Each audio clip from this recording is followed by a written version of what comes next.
Halo Bung Rocky, seperti kita sudah duga rupiah ini terus melemah terhadap dolar ya. Sekarang Iya. sudah di atas 15.100. Pasti ini kalau kita baca dari BI maupun dari Bu Sri Mulyani selalu ada justifikasi mengapa itu terjadi gitu. Tapi bagi kita sendiri itu merupakan sinyal kan gitu ya, Bung Rocky ya. Apalagi kemudian sebelumnya Bu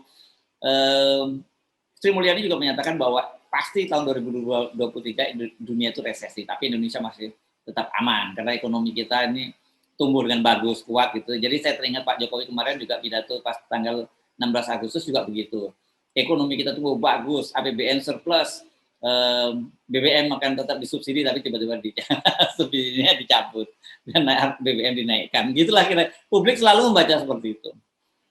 Ya, itu sama seperti kita menunggu COVID masuk, terus kita bilang udah daya tahan tubuh kita udah bagus. Oh iya, kalau nggak ada komorbid di kita kan memang saya kira Ibu Sri Mulyani itu mungkin sehari 3-4 kali telepon sama IMF atau World Bank tuh supaya konsultasi terus tuh. Dan pasti akan banyak pertemuan di Washington atau di New York yang Sri Mulyani pasti akan bolak-balik tuh, karena dia yang kita mengerti dari Sri Mulyani, yang dia ucapkan itu pasti hasil konsultasi dengan Washington atau New York tuh, lembaga-lembaga keuangan dunia. Karena itu kalau beliau mengatakan pasti terjadi krisis, ya memang pasti terjadi tuh. Yang masalahnya adalah daya tahan kita terhadap krisis itu tuh. Kalau dia cuma sekedar krisis ekonomi, ya udah itu biasalah, semua juga mengalami krisis ekonomi itu. Kalau itu jadi semacam potensi Amerika Serikat untuk mengendalikan dunia melalui dolar, karena seluruh dolar itu dipanggil pulang, suku bunga Federal Reserve dinaikkan, maka untuk mencegah inflasi yang udah mungkin akan kembali ke 2 digit di Amerika, itu artinya potensi Indonesia lebih berbahaya dibanding negara lain tuh. Karena Indonesia selain dampak ekonominya yang memang udah bakal terbakar karena soal BBM kemarin, juga dampak politiknya tuh. Kan itu yang kita sebut selalu segaris sebetulnya membicarakan ekonomi dan membicarakan politik di Indonesia tuh. 2 periode udah selesai, ekonomi Indonesia nggak tumbuh, banyak proyek yang mangkrak, lalu kena terpaan krisis dunia, itu gila-gilaan tuh. Ya di tempat yang lain mungkin dapat krisis itu, tapi kan stabilitas politiknya jalan kan. Negara-negara yang tetangga kita juga sama aja akan kena dampak ekonomi, tapi dampak politiknya bukan ikutan dari dampak ekonomi. Nah di kita dampak ekonomi ikutan politiknya itu berbahaya sekali itu. Kalau sampai sekarang misalnya belum jelas Pak Jokowi maunya siapa, sehingga orang masih menunggu sinyal Pak Jokowi siapa akan menggantikan dia. Begitu masuk semester pertama 2023, udah itu udah berantakan tuh. Seluruh imajinasi Pak Jokowi untuk meninggalkan legacy itu pasti berantakan. Karena APBN udah pasti harus direvisi lagi itu. Sinyal-sinyal dunia juga menganggap ya Indonesia udah nggak bisa lagi jadi andalan untuk menjaga stabilitas di Indo-Pasifik misalnya tuh. Jadi variabel-variabel itu yang saya sebut komorbid Indonesia itu lebih banyak daripada komorbid negara-negara lain yang mengalami terpaan ekonomi yang sama dengan Indonesia, karena badai global itu akan kena semua pihak. Tapi yang paling rentan adalah Indonesia yang demokrasinya juga masih sangat rapuh. Komorbidnya bukan hanya ekonomi tapi juga politik ya kalau Indonesia itu. Ya, justru politiknya komorbidnya parah banget tuh. Ini jadi selama ini mungkin Sri Mulyani kalau kita ibaratkan untuk kesehatan dia salah mendiagnosa, dia hanya melihat faktor COVID-nya, tapi dia tidak melihat faktor komorbidnya. Ya itu, ya Sri Mulyani kan nggak lihat itu, dia nggak ngerti apa, atau dia mungkin abaikan bahwa Islamofobi masih jalan terus, ketegangan rasial masih ada tuh, sinisme tentang Jokowi yang masih ngotot bikin IKN dan masih ngotot ingin mengendalikan politik melalui musyawarah rakyat, melalui upaya perubahan konstitusi itu masih ada tuh. Nah Sri Mulyani kan nggak mungkin waktunya dia pakai buat menganalisis itu. Bagi Sri Mulyani saya kira dia anggap ya kalau soal utang bisalah dia nego tuh.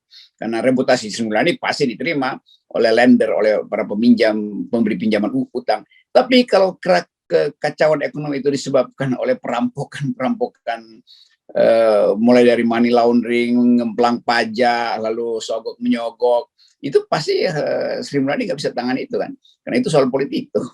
Kalau real ekonomi ya Sri Mulyani jago lah. Oke, tapi di tengah situasi semacam itu, ini kita juga masih melihat aneh sekali, bukannya fokus pada bagaimana mengatasi persoalan itu tadi, persoalan ekonomi yang dampaknya yang dikhawatirkan justru pada politik. Ini saya baca Sekber Projo, Prabowo Jokowi ini ya, nggak tahu apa singkatannya Projo atau apa ya, Prabowo Prajo, berarti nggak enak. Ini mereka mengajukan JR ke Mahkamah Konstitusi, ini berkaitan dengan seorang presiden yang sudah 2 periode tidak boleh jadi wakil presiden, karena kemarin kan kita juga tahu isu itu muncul dari juru bicara, dan kemudian ketika rame-rame para ahli hukum tata negara menyatakan tidak bisa, ini sekarang sudah mereka mengajukan judicial review, dan saya kira ini kan akan menarik untuk mengikuti bagaimana keputusan dari Mahkamah Konstitusi ini, Bung Rocky. Ya, secara hukum keraguan-raguan itu memang disebabkan oleh sistem politik kita yang presidensial, tapi sebetulnya multi partai kan, secara sistemik begitu, dan orang mulai tafsirkan kalau hal-hal yang masih bisa dicoba diuji ke Mahkamah Konstitusi ya dia coba-coba aja. Jadi yang terjadi ambisi itulah yang mendorong mereka pergi judicial review. Padahal kalau ambisi itu nggak ada kan secara etis nggak boleh kan. Jadi dengan kata lain, akhirnya hukum itu dijadikan alat untuk cari jalan masuk tuh. Padahal hukum itu sebetulnya adalah hal terakhir. Kalau etikanya ada, maka mereka juga mesti paham yang tidak etis lah mau presiden atau wakil presiden itu menurunkan harkatnya dengan menurunkan jabatan. Yang pertama kali dia terima dapat raport semuanya biru, sekarang dapat raport 2 merah nggak apa-apa, kira-kira begitu kan. Kalau zaman dulu begitu, saya nggak tahu nih raportnya apa sekarang warnanya itu. Enggak. Ya dulu biru. Nah kalau raportnya masih biru nanti anggap itu raport buatan Demokrat tuh. Kalau merah buatan PDI angkanya. Tapi bagi kita sebenarnya senang-senang aja Bung Rocky dengan mengamati, karena kita akan mendapat indikator. Kalau kemudian tiba-tiba Mahkamah Konstitusi itu kemudian memutuskan yes, mengabulkan gugat judicial review mereka, kan kita akan tahu kemana sebenarnya arah politik kita ini. Ya kita tahu, tapi kelihatannya mahkamah jadi 2 kali konyol. Dia udah nolak judicial review kita tentang 0%, tapi dia terima yang konyol itu, yang menginginkan presiden itu diolok-olok lagi kan. Kan lebih berbahaya kalau Mahkamah Konstitusi mengiyakan itu lalu diolok-olok ini. Turun kelas demi menjilat dirinya sendiri. Kalau menjilat orang lain nggak apa-apa. Ini Presiden Jokowi akan dianggap menjilat dirinya sendiri. Itu juga ngaco kan. Agak lucu kan orang menjilat dirinya sendiri. Itu menurunkan derajat dia sebagai seorang nobility, sebagai seorang yang mulia, sebagai 2 kali presiden. 2 kali presiden lalu 1 kali jadi wakil presiden. Itu berarti masih bisa juga dong wakil presiden berikutnya kan. Jadi Pak Jokowi nanti akan dapat piagam dari Pak Jaya Suprana bahwa 2 kali jadi presiden dan 2 kali jadi wakil presiden kan. Jadi kekonyolan itu terjadi justru karena Mahkamah Konstitusi tidak meloloskan judicial review yang pertama, yaitu 0%. Di situ ya mungkin mahkamah akhirnya mulai berpikir, sialan kita kebanjiran judicial review terus nih. Kenapa menyesal kenapa nggak di awal dia putuskan aja 0%, sehingga semua orang yang mau protes macam-macam kan udah 0%, ngapain lagi sih? Kira-kira itu kan. Jadi dia nyesel sendiri nih Mahkamah Konstitusi. Ya. Karena kedunguannya sendiri juga. Ya. Tapi begini, meskipun ini yang mengajukan Sekber Prabowo Jokowi, tapi menurut Anda apakah ini memang betul-betul inisiatif mereka? Ini yang kita sebut relawan? Enggak ya? Enggak lah. Enggak ya? Relawan ini ya itu juga agak kurang masuk akal kalau relawan secerdas itu buat nyari pasal. Overestimate ya saya ya. Iya, itu adalah kakak pembina yang arahkan itu tuh. Dan semua hal bisa terjadi juga. Kalau misalnya Pak Jokowi merasa memang lebih aman jadi wakil presiden lah, sambil menunggu cuaca politik membaik itu lalu dia mengundurkan diri misalnya, atau juga menunggu jangan-jangan nanti yang mengundurkan diri justru presidennya, sehingga Pak Jokowi naik lagi jadi presiden tuh karena kecelakaan. Tapi apapun itu ethically wrong gitu, nggak ada etiknya itu. Dia justru mencegah perputaran elit itu mulus. Jadi suksesi makin lama makin terganggu. Atau dalam kasus Polri sekarang misalnya yang bintang 3 itu jenderal makin banyak tuh, sehingga terhambat yang perwira menengah untuk naik jadi jenderal. Sama juga tuh kalau Pak Jokowi 2 periode jadi presiden, lalu 2 periode jadi wakil presiden, itu artinya 4 kali tertahan sirkulasi elit. Itu bisa membuat marah para kolonel. Ya. Oke, Dewan Kolonel bisa terhambat semua.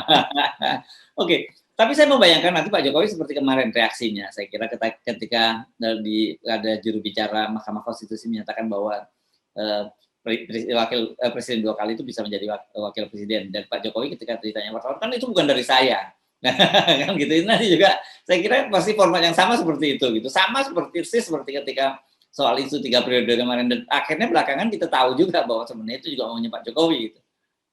Ya itu jadinya Pak Jokowi menunggu berita baik dari semua yang dia rencanakan, ternyata nggak jalan tuh. Karena itu beliau akan katakan itu bukan dari saya, karena gagal untuk diajukan atau diproseskan.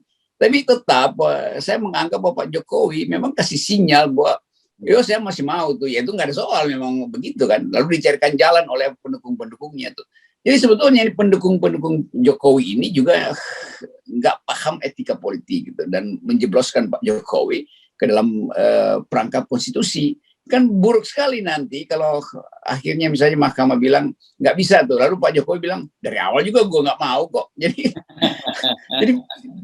ini jadi paradoks atau jadi Sri Mulat sebetulnya tuh. Jadi sekali lagi semua ini berlangsung karena sistem kita tidak mau dilonggarkan supaya pergi pada 0% itu. Kalau 0% kan semuanya lega.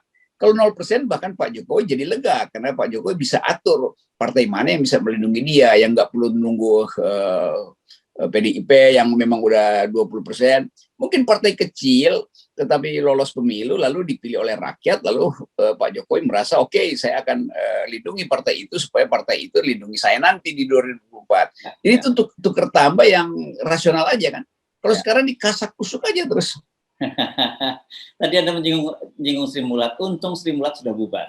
Karena kalau saya kira kalau Sri Mulat masih ada, dia akan bubar untuk kedua kali. Kalau dulu dia kalah lucu dengan para DPR. di DPR, sekarang dia kalah lucu dengan istana.